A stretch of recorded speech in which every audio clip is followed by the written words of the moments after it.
the trip to school 20 minutes if the traffic is good, and we leave at precisely the right moment, 25 when it's bad, or we don't, has become slightly tense.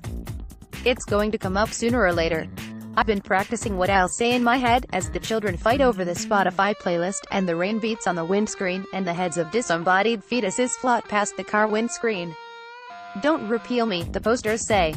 Vote no to death. Yes for care. Yes for compassion in a crisis. No yes. Yes.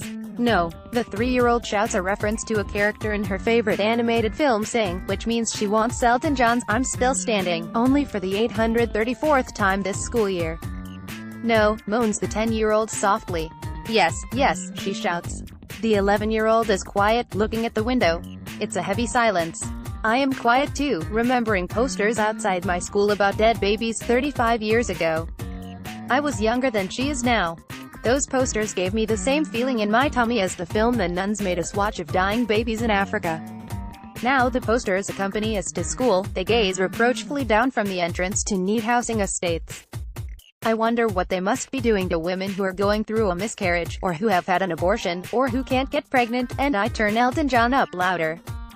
The posters do one thing though, they make it easier to start the conversation we've spent our lives avoiding. One woman I had down as a yes voter is voting no because she lived in a country where, she says, women used it as a form of contraception. Another is voting yes, for lots of reasons, but mostly because she has daughters, and she knows what she'd do for them. Another is voting no because she feels she doesn't really know what we're voting for. One older woman is voting yes because abortion is happening in this country anyway, and she'd prefer it was happening safely. This horse has already bolted, she says. A younger one changed her mind about having an abortion at the last minute, and now she has a beautiful 2-year-old. But she's still firmly pro-choice. She doesn't think she has the right to choose for anyone else. Her boyfriend is voting no. They had a conversation about it which left her in tears. Those shouty slogans feel like an insult to the complexity of this issue. In a salon, the girl looking after me is confused at first when it comes up. Oh, is that what it's about, she asks. I had heard about the 8th and repeal, but I didn't know that's what it was. I wonder if she will vote. Maybe, she says. Now, I probably will. One evening, I look out an upstairs window and see 2 men with a ladder and a big yellow van. By the time I get downstairs, they're already at the lamppost, attaching a poster with plastic ties. A license to kill, it says, over the image of one of those disembodied fetuses. I'd really prefer you didn't put that poster up there, I call out. They look up, surprised. The older man wants to know why not. I list the objections. Because this referendum is not actually about abortion on demand.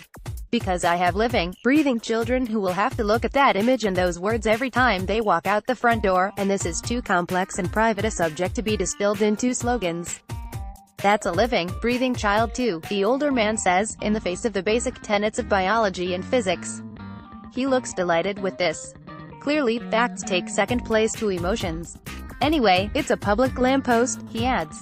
That, at least, is a fact. We're on the good side, you know, the younger man calls before they get back in their van and drive off. I wanted to shout after them that it's not a Disney movie, but they're gone. I mentally locate the garden secateurs and the ladder. Next time we're in the car, it comes up. It's the 11-year-old who broaches it. Those posters are very manipulative, she says. They're making it seem that the woman's rights are less important. Then we have the conversation. We talk about how life can't always be divided neatly into right and wrong, how sometimes it's about one right and another right, and you have to decide which right takes precedence. How difficult questions require difficult answers, not crude slogans. How we believe everyone deserves kindness and empathy and the chance to decide what happens to their body, or when they should become parents. Life is not black and white, the 10-year-old says. Not like a Disney movie, I say, and they agree. The poster is still there whenever I look out my bedroom window, banging angrily against the lamppost in the late spring gales, but I feel a little more benevolent towards it now.